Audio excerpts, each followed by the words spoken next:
There I was, standing at the edge of my own land, watching a $220,000 wedding tent flutter in the wind like something out of a royal garden party. Karen's guests, dressed to the nines in designer heels, were trampling my soybean sprouts like they were walking a red carpet.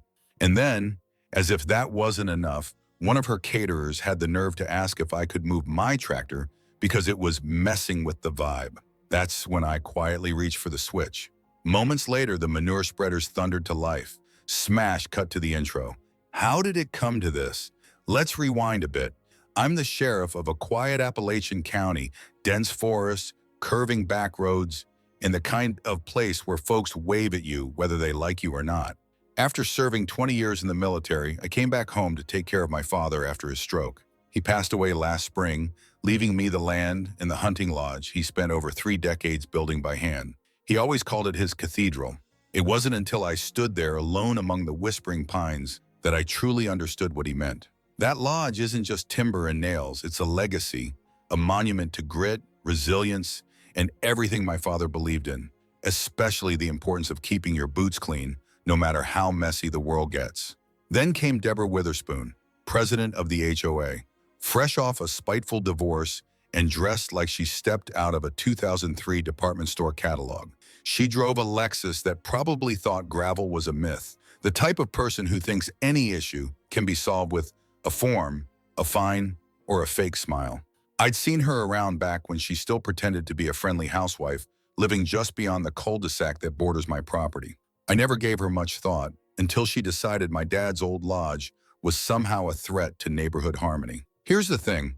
My cabin sits about 10 feet outside of the HOA's official jurisdiction. That never stopped her from treating it like her personal kingdom. One Saturday morning, clipboard in hand like it held the gospel, she marched onto my land while I was replacing a storm shutter.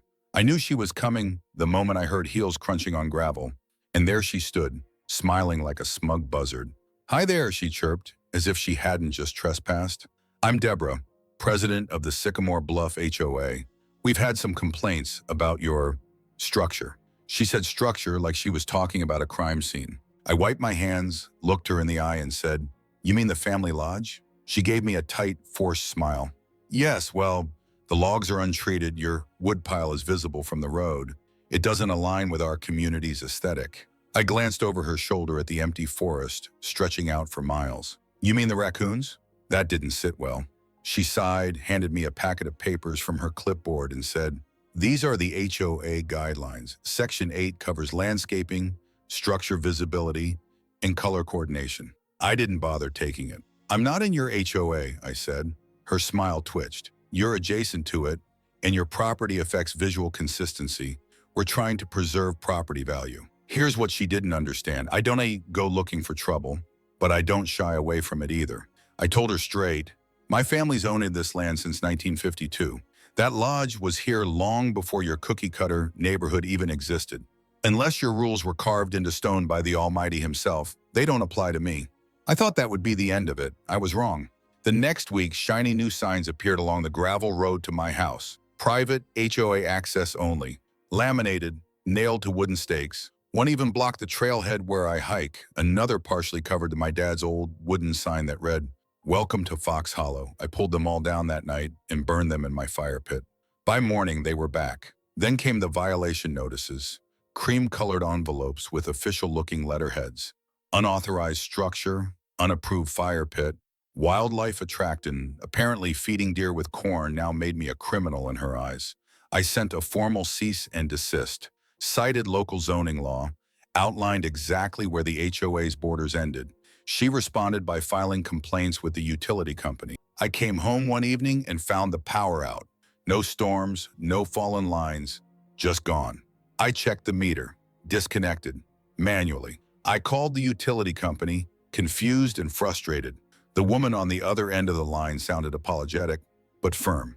A report had been submitted, claiming the lodge was an uninhabited safety hazard, an immediate risk, in her words. Just to get the lights turned back on, I had to dig up old land deeds, zoning documents, and fax over every legal paper proving that the building was occupied, lawful, and very much mine.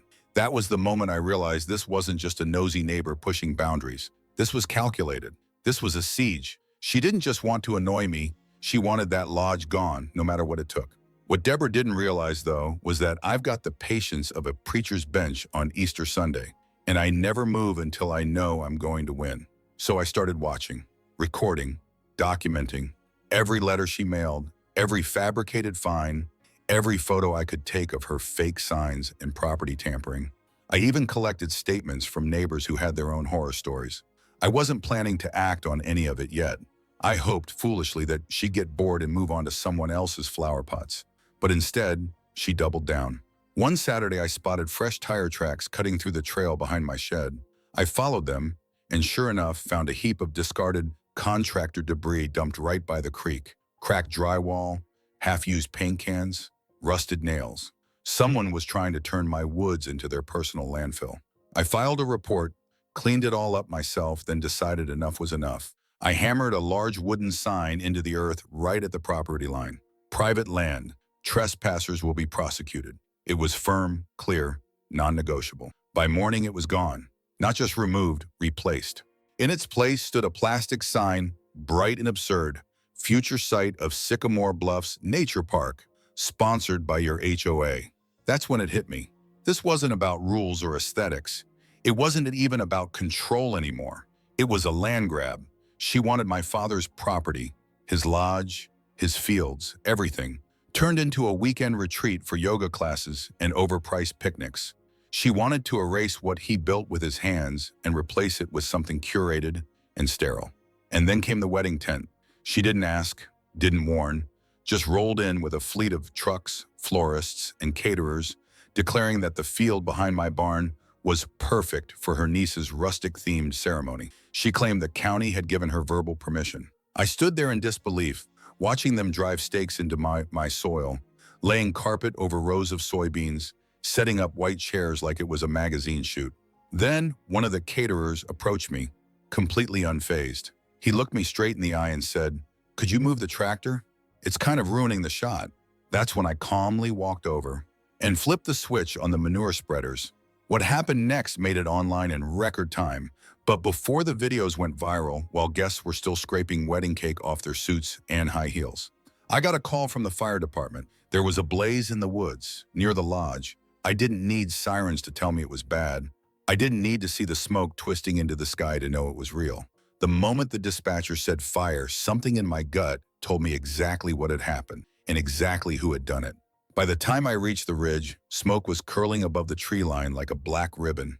The ash hit my windshield. My chest tightened. My throat burned. I knew before I even saw the flames this wasn't an accident. No lightning, no careless camper. This was deliberate. This was arson, and in the same part of my soul that's warned me about liars and cowards before. I knew who was responsible. When I arrived, it was already over. The lodge was gone. Fire had torn through the structure like it was dry paper.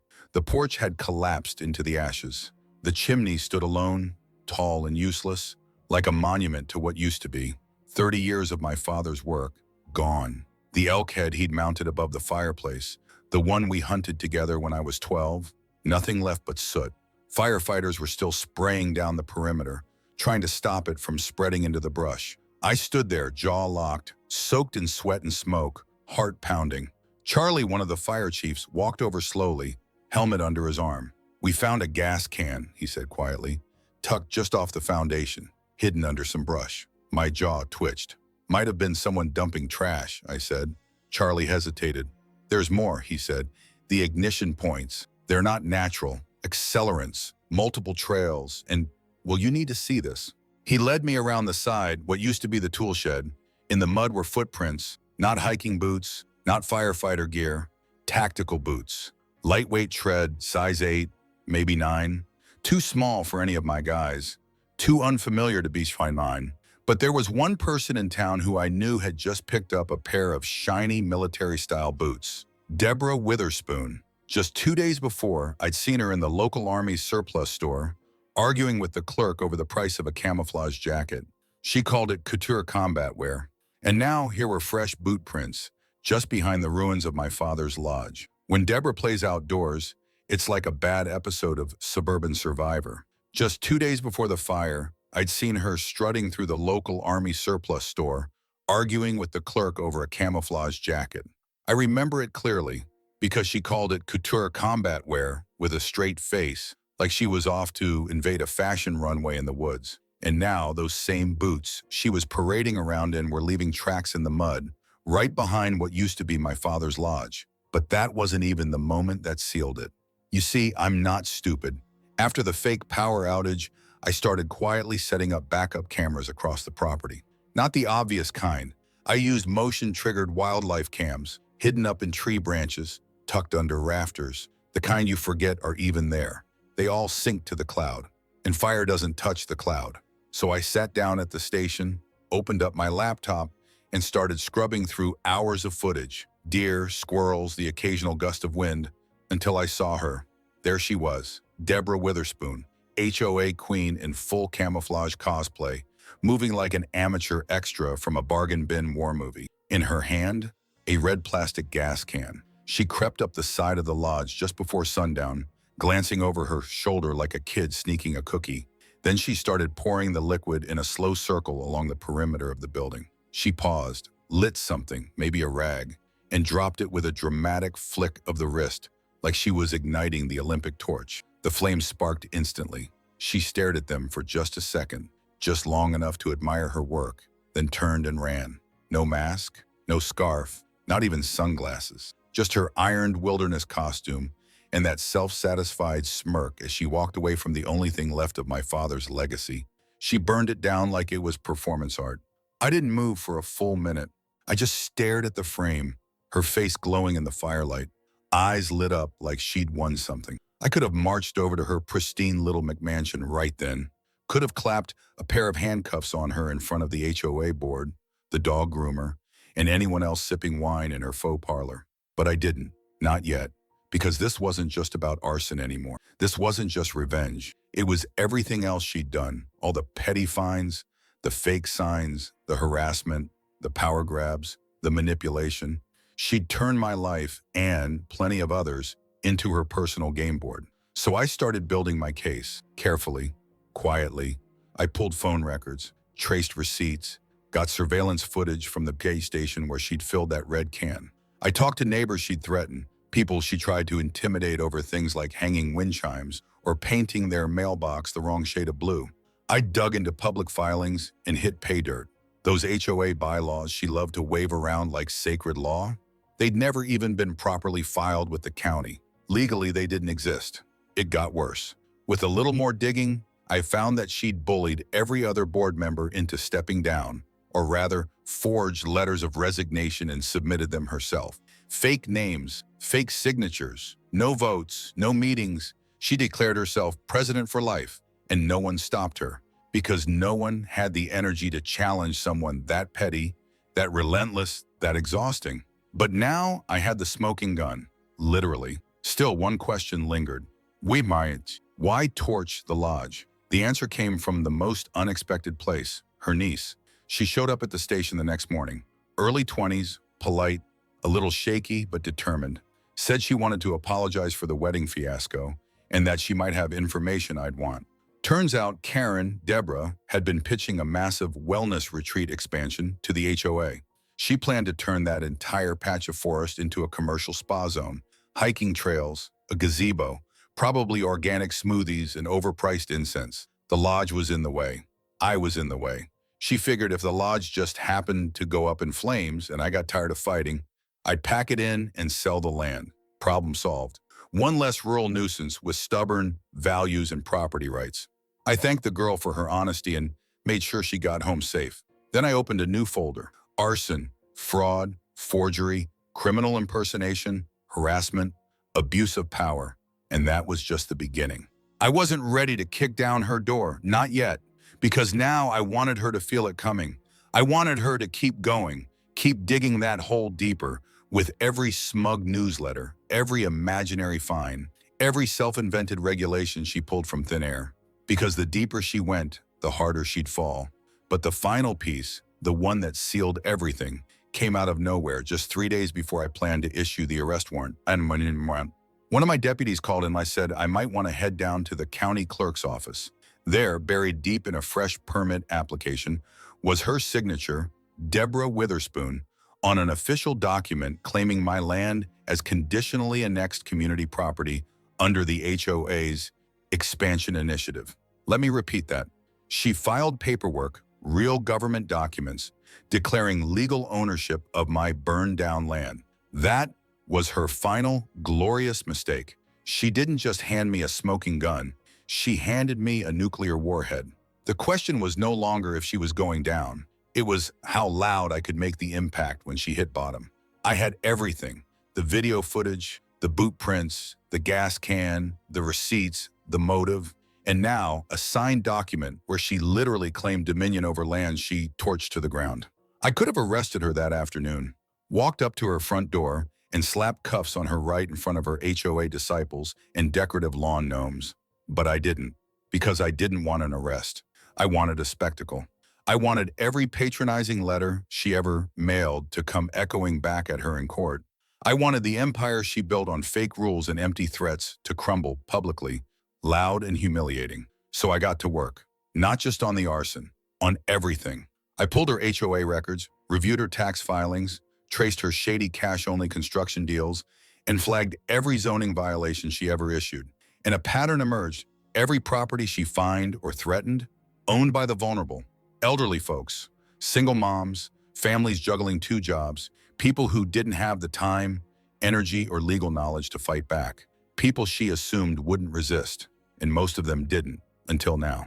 I started visiting those neighbors, one by one, sitting at kitchen tables, drinking overbrewed coffee, listening to years of stories. And oh, the stories.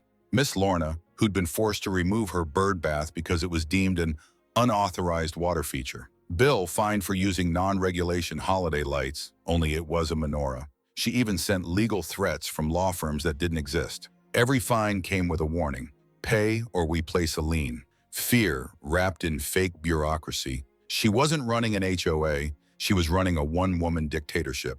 But this time she pushed the wrong person. I made a few calls, quietly, to friends in higher places, got her forged charter flagged for fast-track review. It turned out exactly as I suspected: never notarized. Most signatures copied from a yard sale sign-up sheet. Names of people who once bought used blenders and folding chairs, now magically declared as voting members of her made-up regime. With that, I filed an official report with the county, marked the HOA as an illegal entity, and triggered the process to strip them of their authority entirely. But that was only step 1. I wanted to make sure that when she went down, she couldn't crawl her way into another neighborhood and start over. And while I was gathering facts, she was unraveling. It was like watching a cornered raccoon in pearls, erratic, twitchy, and desperate for control. She must have sensed something had changed. I wasn't reacting to her provocations anymore. No emails, no angry replies, no calls, just silence. So she escalated. She sent out a mass newsletter claiming I was under investigation for aggressive and antisocial behavior. She even included a grainy photo of me mid-yawn at a gas station, trying to make me look unstable. Cute. Then she called a mandatory community meeting at the park across from her house, told everyone I was abusing my power, and launched a petition to have me removed as sheriff. She even printed signs. My personal favorite? No law above the HOA. Honestly, it made my job easier, but she still wasn't done. And just when I thought she couldn't sink any lower, she reached the final, most absurd phase of her delusion. She tried to break into the remains of the lodge, caught her on camera again. This time she had a tape measure in one hand and a man in tow, someone she introduced as a restoration consultant. I watched her on the feed, poking around the ashes like she was assessing a fixer-upper instead of the scorched bones of something she personally set on fire. I drove out immediately, showed up in uniform. She didn't even flinch. "Oh, I'm just evaluating the site for insurance purposes," she said, beaming like she thought I was stupid enough to believe it. "For your insurance?" I asked, letting the silence stretch. She hesitated, then blinked. "Well, community insurance, we're assuming responsibility now. It's being annexed into the HOA proper. It's in transition." I looked down at the mud beneath her consultant's boots. He was standing directly on the fire pit my dad dug decades ago with a shovel and a bad back. My jaw clenched. "Deborah," I said evenly, "you're trespassing, and unless you want another charge added to the list, I suggest you leave." That wiped the smugness clean off her face. "You can't be serious," she snapped. "I'm the president of—" I didn't let her finish. You're the president of a fake organization built on forged documents. You committed arson, fraud. You impersonated officials. And you're about 5 seconds away from being in handcuffs if you don't get off my land. The consultant looked at me, turned pale, mumbled something about not being paid enough, and bolted for his truck. Deborah's face flushed crimson. She opened her mouth, ready to belt out something operatic, but froze. Maybe it was the badge. Maybe it was the look in my eyes. But something told her this wasn't just frustration anymore. This was the quiet fury of a man who'd waited too long to strike. The next morning, I went to the courthouse in person. I didn't trust anyone else with it. I filed the arrest warrant myself. Charges: arson, vandalism, filing false claims, harassment, forgery, impersonating a public official, tampering with utilities. The list was longer than one of her HOA newsletters. By that afternoon, the judge signed off. But I wasn't done. I reached out to the people she'd bullied, folks she fined, threatened, humiliated, told them what was coming, asked if they wanted to see justice delivered with their own eyes. They showed up like it was a block party. Lawn chairs, popcorn. One guy brought a megaphone. When we rolled up to her immaculate White House, she was in the middle of yet another community meeting. Folding tables, clipboards, HOA banners flapping in the breeze. Her back was turned. She was ranting about hedge heights when I called her name. Deborah Witherspoon. She spun around, irritated, then froze. I stepped forward and read the charges, each and every one. Her face went from smug to confused to furious to stunned. I watched the exact moment she realized that the nobody she'd been targeting, the backwoods sheriff with the old boots and the stubborn streak, was about to shatter her entire fantasy world. "You can't arrest me," she screamed. "I'm the president. This is illegal." I pulled out the warrant. "This says otherwise." As we walked her to the cruiser, neighbors clapped. One of them even played the national anthem from a Bluetooth speaker. She wailed about lawsuits and her civil liberties, then flopped onto her hydrangeas like she thought the plants might file an injunction. Didn't help. Just before we drove off, one of my deputies leaned over and whispered, "You still want to charge her for the wedding tent?" I smiled. "Oh, I'm just getting started." Court day came faster than I expected, not because the legal system suddenly grew legs, but because I made it my personal mission to make sure this case was airtight. No loopholes, no technicalities, every I dotted, every T crossed. She showed up wearing a beige pantsuit that screamed harmless community leader and brought a lawyer who looked like he hadn't slept in weeks. He gave off the vibe of a man charging by the minute to pretend she had a defense. The room wasn't packed, but the ones who mattered were there. Miss Lorna holding her birdbath photos, Bill with the printout of his unauthorized menorah lights, and a half dozen others, each with stacks of fake fines and empty threats she'd mailed like party invitations. And me, in uniform, back straight, calm, not gloating, just waiting. No one called her Deborah anymore. To everyone in that courtroom, she was simply Karen. She tried to play her usual game, spin the fire as an unfortunate misunderstanding, claimed she was just clearing brush, might have spilled some ice by accident, didn't know the lodge was valuable, said she was doing the community a favor by making room for green development. Her lawyer tossed around phrases like civic miscommunication and neighborhood improvement effort. But then we played the video, the one of her in full camo, dumping accelerant around the lodge and lighting it with a flourish like she was holding a torch at the Olympics. Silence. You could feel the entire room inhale and stop breathing. Even her lawyer stopped pretending. He stared down at his notepad and just stopped. The judge raised an eyebrow, then calmly asked the bailiff to rewind the footage. We watched it again.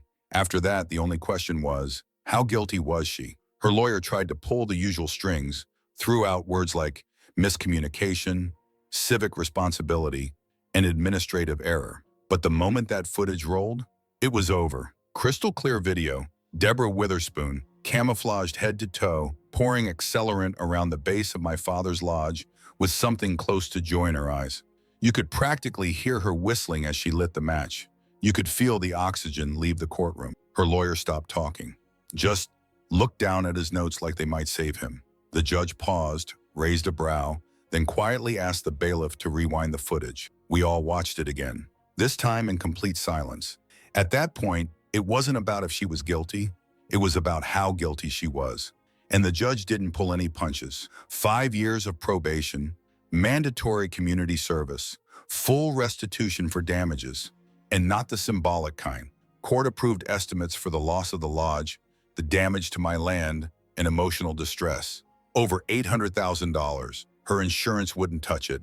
Intentional arson voided her coverage, which meant the burden fell squarely on her, her car, her savings, and of course, her precious McMansion. I didn't cheer, didn't smirk, just watched silently as the weight of her arrogance finally collapsed in on itself. But the best part? It came later. 1 week after the verdict, I filed a civil suit, not for the money. The lodge was insured. I could rebuild. I already had. What I wanted was truth, exposure, consequences. I wanted every fake fine, every forged document, every signature she faked and rule she invented to be laid bare in the public record. I wanted it known. All of it was a lie. And it worked. The county formally reviewed her so-called HOA charter, declared it invalid, no legal standing. Every action she took as president erased, every lien gone, every violation nullified, the board dissolved, if you could even call it a board. And with her house tied up in legal debt and no HOA funds to hide behind, the bank moved fast.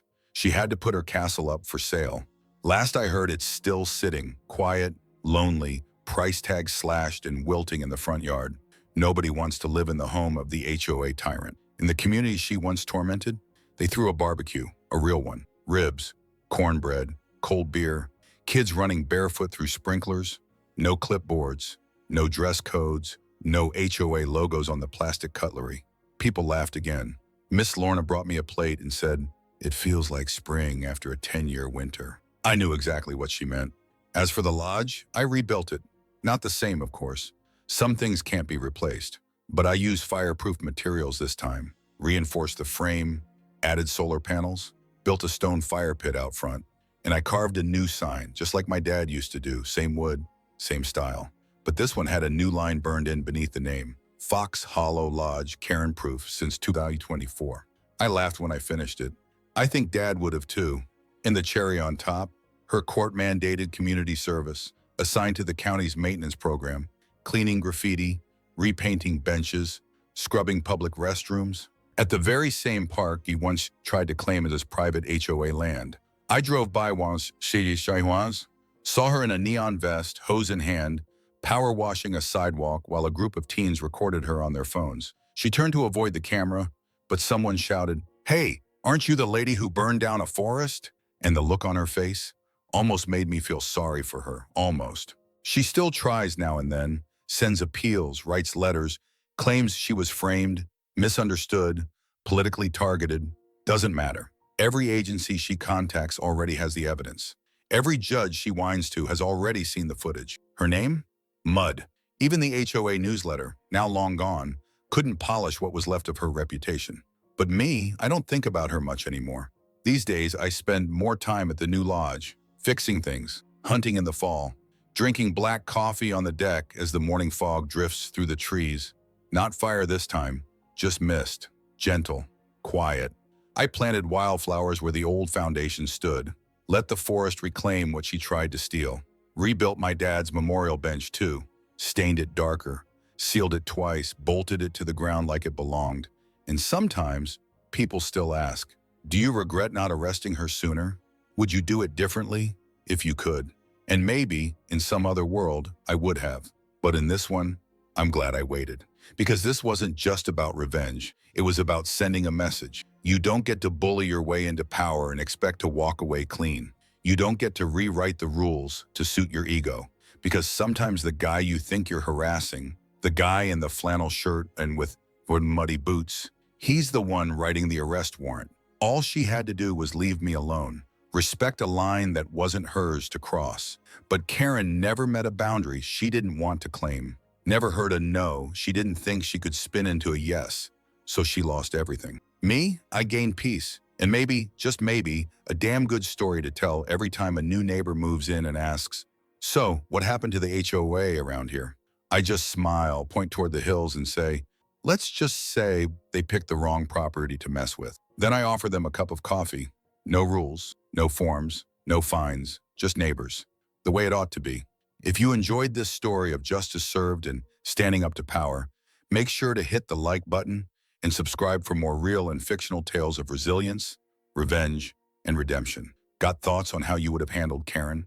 Drop them in the comments below. And if you know someone who needs a reminder that bullies don't always win, share this video with them. New stories every week. Don't miss the next one.